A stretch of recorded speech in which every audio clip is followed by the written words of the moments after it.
Ferns seem to be becoming more popular all the time, and when you look at this beautiful lime green color and these beautiful big fronds of this, the ostrich fern, you can begin to understand why people really like them.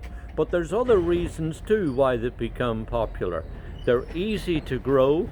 This is a native fern, so it's tough and hardy and very reliable.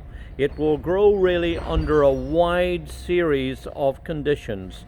It prefers to grow in moist woodland and is sometimes found by the sides of streams and ponds and even river edges, places where it lies a little bit on the damp side.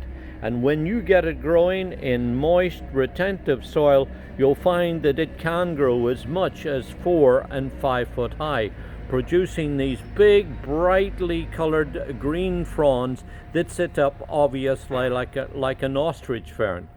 It's also sometimes known as the shuttlecock fern, because when you look inside it, you'll see that the fronds are splayed out like the center of a shuttlecock.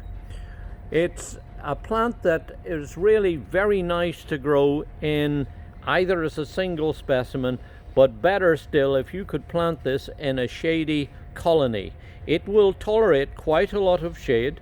It's probably best in partially shaded conditions, and it will also grow very well in sunny conditions, providing it has moisture at its roots. It likes a moisture retentive soil, and that's when you get strong, luxuriant growth. As for siting it, what I suggest you do is to look for a place that's protected, if you can, from the wind and from drying out in the middle of the summer.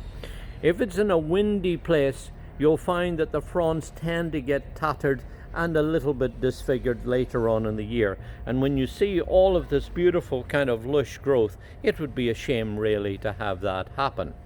If you're growing it in a moisture retentive soil, be a little careful, because sometimes, as you see, it will produce these young plantlets that spread out from the bottom, and therefore it can become quite aggressive.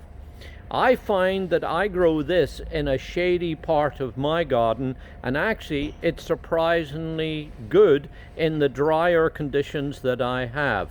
I don't get the height on it that it would grow in more moisture retentive areas. My plants get to about 18 inches or so, but I still like them because they bring this fresh green color to an otherwise shady area. Oh, and the other thing that I should mention about this too is that deer leave it alone. So as you see, there's really a lot going for this lovely native fern. This is the ostrich fern, or Matteuccia struthiopteris.